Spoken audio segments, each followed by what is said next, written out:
Hello students, I am Rakesh Kumar from SBM Sambal। बाल Mahabharat class सप्तम का part 8 है द्रोणाचार्य कि पहले थोड़ी सी इसकी समरी सब सुन लेंगे। ये आचार्य द्रोण महर्षि भारद्वाज के पुत्र थे। पांचाल नरेश का पुत्र द्रुपद भी द्रोण के साथ ही भारद्वाज आश्रम में शिक्षा पा रहा था, यानी कि दोनों ये साथ साथ शिक्षा पा रहे थे। तो दोनों में आपस में मित्रता हो गई। तो द्रुपद ने कहा द्रोणाचार्य से कि जब मैं राजा बन जाऊंगा तो आधा राज्य मैं आपको दे दूंगा। इस प्रकार से जब इनकी शिक्षा पूरी हो गई तो द्रुपद जो है पांचाल देश के राजा बन गए और गुरु द्रोणाचार्य बहुत गरीब थे। तो द्रोणाचार्य ने सोचा कि चलो भाई वो राजा बन गए हैं द्रुपद, मैं जो है मेरे पास इस समय बहुत धन की कमी है तो मैं उनके पास जाता हूँ। तो उनके पास गए तो द्रोण ने कहा कि मैं आपका मित्र। तब वो उसने कहा कि मेरा कोई मित्र नहीं है। द्रुपद ने कहा कि मेरा तो कोई मित्र नहीं, कि मैं आपका मित्र जो ऋषि भारद्वाज के आश्रम में जो साथ साथ पढ़ते थे। उसने कहा मेरा कोई मित्र नहीं है। इस प्रकार से उसने पहचानने से भी इनकार कर दिया। तो द्रोणाचार्य को बहुत अपमानित होना पड़ा और इस प्रकार से दोनों एक दूसरे के शत्रु बन गए। तो इसे आप ध्यान से सुनेंगे। आचार्य द्रोण महर्षि भारद्वाज के पुत्र थे। पांचाल नरेश का पुत्र द्रुपद भी द्रोण के साथ ही भारद्वाज आश्रम में शिक्षा पा रहा था। दोनों में गहरी मित्रता थी। कभी कभी राजकुमार द्रुपद उत्साह में आकर द्रोण से यहाँ तक कह देता कि पांचाल देश का राजा बन जाने पर मैं आधा राज्य तुम्हें दे दूंगा। शिक्षा समाप्त होने पर द्रोणाचार्य ने कृपाचार्य की बहन से ब्याह कर लिया। उसने उनके एक पुत्र हुआ जिसका नाम उन्होंने अश्वत्थामा रखा। द्रोण अपनी पत्नी और पुत्र को बड़ा प्रेम करते थे। तो द्रोणाचार्य के पुत्र का क्या नाम था? अश्वत्थामा। द्रोण बड़े गरीब थे। वह चाहते थे कि धन प्राप्त किया जाए और अपनी पत्नी व पुत्र के साथ सुख से रहा जाए।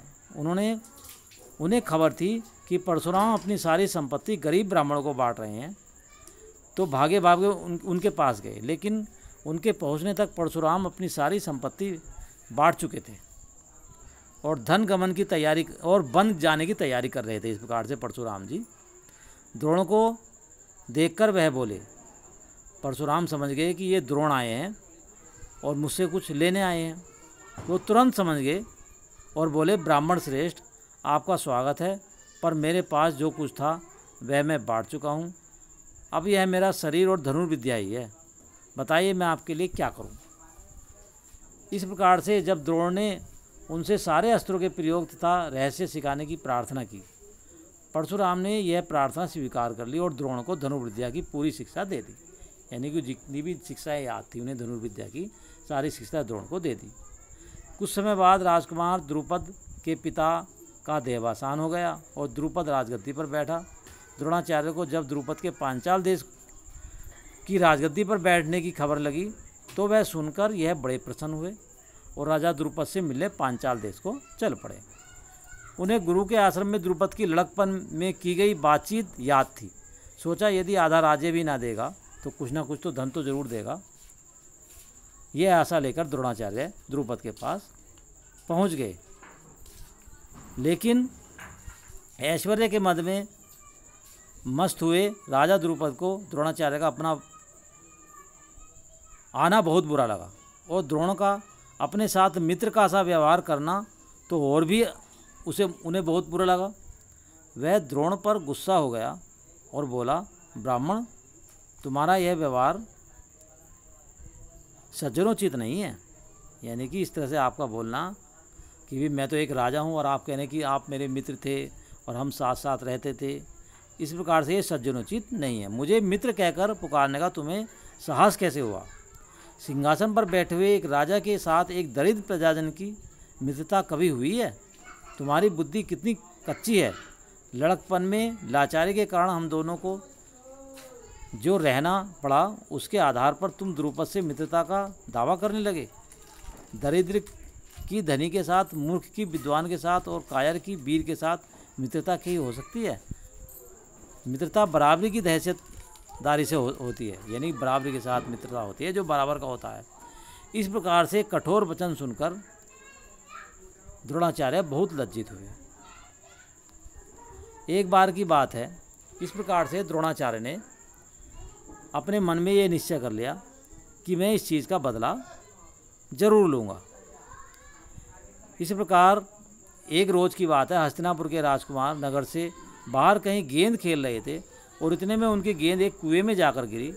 युधिष्ठिर उसको निकालने का प्रयत्न करने लगे तो उनकी अंगूठी भी कुएं में गिर पड़ी। सभी राजकुमार कुएं के चारों ओर झांक कर देखने लगे, पर उसे निकालने का उपाय उनको नहीं सूझता था। एक कृष्ण वर्ण का ब्राह्मण मुस्कुराता हुआ यह सब चुपचाप देख रहा था, यानी कि जो द्रोणाचार्य थे, ब्राह्मण थे, वो इस प्रकार से इनकी सब बातें देख रहे थे। राजकुमारों को उसका पता नहीं था। राजकुमारों को अचरज में डालता हुआ वह बोला, राजकुमारों बोलो, मैं गेंद निकाल दूं तो तुम मुझे क्या दोगे? ब्राह्मण श्रेष्ठ, आप गेंद निकाल देंगे तो कृपाचार्य के घर आपकी बढ़िया दावत करेंगे। युधिष्ठिर ने हंसते हुए कहा। तब द्रोणाचार्य ने पास में पड़ी हुई सीख उठा ली और उसे पानी में फेंका। सीख गेंद को ऐसे जाकर लगी जैसे तीर, और फिर उस तरह लगातार कई सीखें कुएं में डालते गए। सीखें एक दूसरे के सिर से चिपकती गई और जब आखिरी सीख का सिरा कुएं के बाहर तक पहुंच गया तो द्रोणाचार्य ने उसे पकड़कर खींच लिया और गेंद निकल आई। सब राजकुमार आश्चर्य में यह करतब देख रहे थे। उन्होंने ब्राह्मण से विनती की कि युधिष्ठिर की जो अंगूठी पड़ी हुई है कुएं में, वो भी निकाल दीजिए। द्रोण ने तुरंत धनुष उठाया और कुएं में तीर मारा। पल भर में बाण अंगूठी को अपनी नोक में लिए हुए ऊपर आ गया। द्रोणाचार्य ने अंगूठी युधिष्ठिर को दे दी।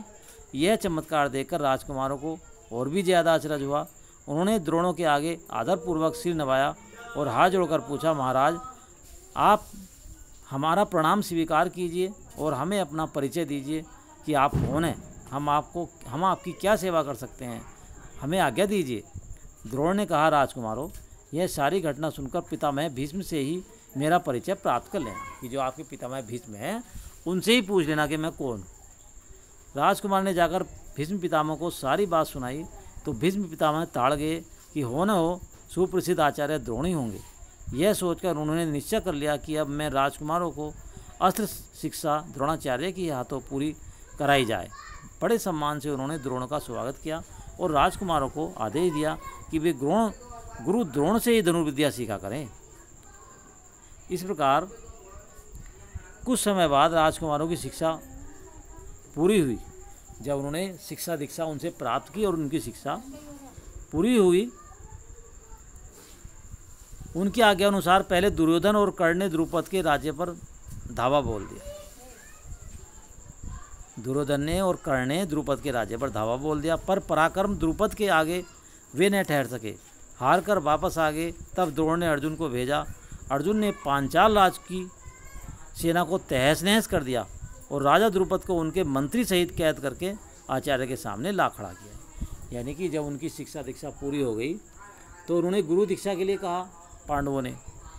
तो द्रोण ने कहा कि आप जो है मेरे सामने, जो द्रुपद है पांचाल देश का राजा, उसे हाथ बांधकर मेरे सामने लाओ।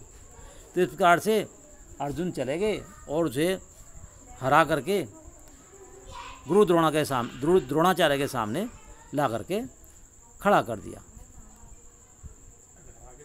इस प्रकार द्रोणाचार्य ने इसे अपने अपमान का काफ़ी बदला समझा और उन्होंने द्रुपद को बड़े सम्मान के साथ विदा किया। यानी कि उन्होंने बस ये सोचा कि अब मेरे अपमान का बदला हो गया, जब द्रुपद हाथ जोड़ करके खड़ा हो गया, और इस प्रकार से उसे बड़े सम्मान के साथ विदा किया। इस प्रकार राजा द्रुपद का गर्व चूर हो गया, लेकिन बदले से घृणा दूर नहीं हुई।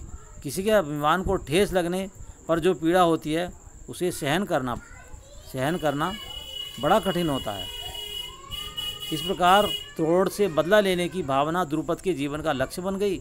उसने कई कठोर व्रत और तप इस कामना से किए कि उसे एक ऐसा पुत्र हो जो द्रोण को मार सके, साथ ही एक ऐसी कन्या हो जो अर्जुन को ब्याही जा सके। आखिर उसकी कामना पूरी हुई। उसके धृष्टद्युम्न नामक एक पुत्र हुआ और द्रौपदी नाम की एक कन्या। आगे चलकर कुरुक्षेत्र की रणभूमि में अजय द्रोणाचार्य इसी धृष्टद्युम्न के हाथों मारे गए थे। इस प्रकार से दूसरा पार्ट है पार्ट 9 लाख का घर। यानी कि भीमसेन की शक्ति और अर्जुन की युद्ध कुशलता से दुर्योधन बहुत अधिक जलता था। यानी भीम में बहुत ज़्यादा ताकतवर थे और अर्जुन धनुष विद्या में बहुत कुशल थे, तो उनकी ये बहुत जलता था। अब इसने सोचा, दुर्योधन ने इस प्रकार से अपने पिता को उकसाया। अपने पिता, उसके पिता जो धृतराष्ट्र थे, उसे तरह तरह से वो उकसाता रहता था उनके प्रति कि किस तरह से इन्हें मारा जाए। इस प्रकार एक दुर्योधन का मंत्री था पुरोचन, उसने आज्ञा दी कि तुम बाणावत में जाओ और 1 लाख के महल का निर्माण करो। तो पुरोचन गया और उसने लाख का एक महल तैयार किया जो सन, घी, तेल इत्यादि चीज़ों से बनता है। और युधिष्ठिर ने पांडवों से कहा कि बाणावत में एक बहुत बड़ा मेला लगने वाला है, तो आप जो है इस प्रकार से पांडवों को जो है ललचाया। पांडवों ने कहा कि हम भी उस मेले में जाना चाहते हैं। इस प्रकार से वे भी उस मेला देखने के लिए उन्होंने धृतराष्ट्र से अनुमति मांगी। धृतराष्ट्र की अनुमति पाकर पांडव बड़े खुश हुए और भीष्म आदि से विदा लेकर माता कुंती के साथ बाणावत के लिए रवाना हो गए। पांडवों के चले जाने की खबर पाकर दुर्योधन की खुशी की सीमा न रही। उसने सोचा कि अब तो चले गए हैं ये, अब बहुत खुश हुआ कि जाएंगे और इस प्रकार से इन्हें कुछ दिन रहने के लिए कहा जाएगा। जब कुछ दिन रहेंगे ये उस महल में, लाख के महल में, तो उसमें चुपके से क्या होगा, आग लगा दी जाएगी और इस प्रकार से ये समाप्त हो जाएंगे। ऐसी योजना उसने बनाई। इस प्रकार कुछ दिन तक पांडवों को लाख के भवन में आराम से रहने दिया जाए और जब वे पूर्ण रूप से निशंक हो जाए तब रात में भवन में आग लगा दी जाए, जिससे पांडव तो जलकर भस्म हो जाए और कौरवों पर भी कोई दोष न लग सके। इस प्रकार पांडवों की रक्षा किस प्रकार से हुई, पार्ट 10 है। 5 पांडव माता कुंती के साथ बाणावत के लिए चल पड़े और उनके हस्तिनापुर छोड़कर बाणावत जाने की खबर पाकर नगर के लोग उनके साथ चले गए। बहुत दूर जाने के बाद युधिष्ठिर का कहा मानकर नगरवासियों को लौट जाना पड़ा। युधिष्ठिर ने कहा कि भी आप हमारे साथ मत जाइए और आप लौट जाओ, क्योंकि दुर्योधन के षड्यंत्र और उससे बचने का उपाय विदुर ने युधिष्ठिर को इस तरह गूढ़ भाषा में सिखा दिया था कि जिससे दूसरे लोग समझ न सके। भाई जो है ये विदुर जी थे, ये बहुत होशियार थे, पता था इन्हें सब कुछ दुर्योधन की छल का। तो इस प्रकार से उन्होंने सब गुण रहस्य युधिष्ठिर को बता दिया था।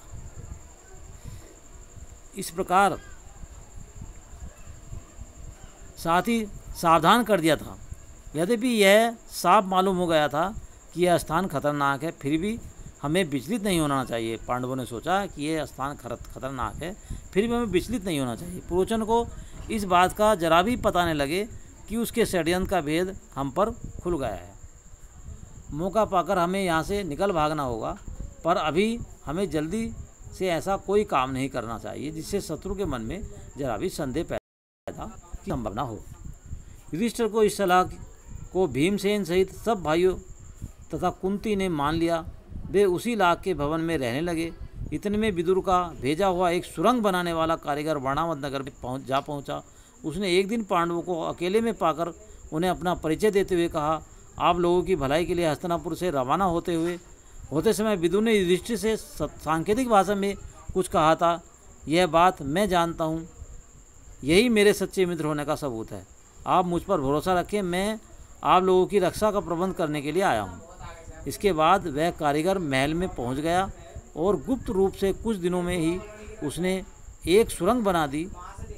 इस रास्ते से पांडव महल के अंदर के नीचे ही नीचे चारदीवारी और गहरी खाई को लांघकर सुरक्षित बेखटके बाहर निकल सकते थे। यह काम इतने गुप्त रूप से और इस खूबी से हुआ कि पुरोचन को अंत तक इस बात का पता भी न चला। पुरोचन ने लाख के भवन के द्वार पर ही अपने रहने के लिए स्थान बना लिया था। इस कारण पांडवों को भी सारी रात हथियार लेकर चौकन्ने रहना पड़ता था। देखिए किस प्रकार से जो है ये सुरंग बना रहा है पांडवों को बचाने के लिए, आप देख रहे हैं। एक दिन पुरोचन ने सोचा कि अब पांडवों का काम तमाम करने का समय आ गया है और उसने समझदार युधिष्ठिर उसके रंग ढंग में ताड़ गए कि यह क्या सोच रहा है। युधिष्ठिर की सलाह से माता कुंती ने उसी रात एक बड़े भोज का प्रबंध किया। नगर के सभी लोगों का भोजन कराया गया। बड़ी धूमधाम रही, मानो कोई उत्सव हो रहा हो। इस प्रकार से खूब खा पी कर भवन के सब कर्मचारी गहरी नींद में सो गए। पुरोचन भी सो गया। आधी रात के समय भीमसेन ने भवन में कई जगह आग लगा दी और फिर पांचों भाई माता कुंती के साथ सुरंग के रास्ते अंधेरे में रास्ता टटोलते टटोलते बाहर निकल गए। भवन से बाहर निकलते ही आग ने सारे भवन को अपनी लपटों में ले लिया। इस प्रकार से वो सारा जो है भवन जल करके नष्ट हो गया। और जो है पांडवों ने कौरवों ने सोचा कि अब तो पांडव जो है जल करके राख हो गए होंगे, उनकी मृत्यु पर जो है शोक मनाया जाए। वे गंगा किनारे गए और पांडवों तथा कुंती को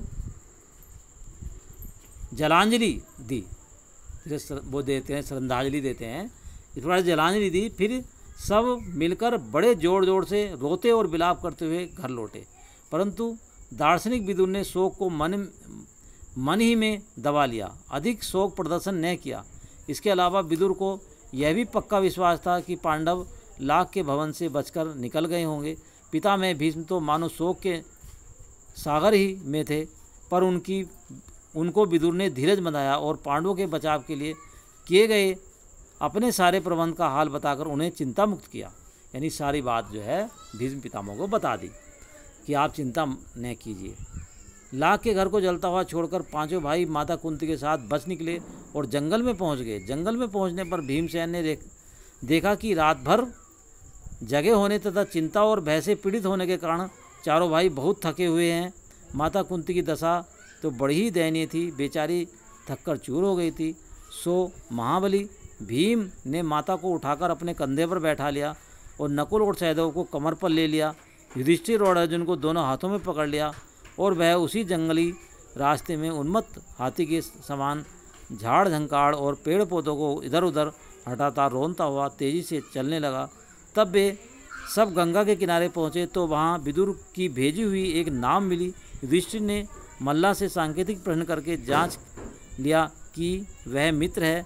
वे लोग अगले दिन शाम होने तक चलते ही रहे ताकि किसी सुरक्षित स्थान पर पहुंच जाए। इस प्रकार से वे सब एक सुरक्षित स्थान पर पहुंच गए और उन्हें जो है बड़ी मुसीबत झेलनी पड़ी। इस प्रकार से पांचों भाई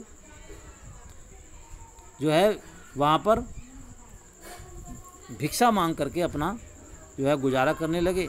पांचों भाई भिक्षा में जितना भोजन लाते कुंती उसके 2 हिस्से कर देती, एक हिस्सा भीमसेन को दे देती और बाकी आधे में से 5 हिस्से करके चारों बेटे और खुद खा लेती, जिस पर भी भीमसेन की भूख नहीं मिटती थी। यानी भीमसेन इतने ताकतवर थे, उनकी भी जो है भूख नहीं मिटती थी।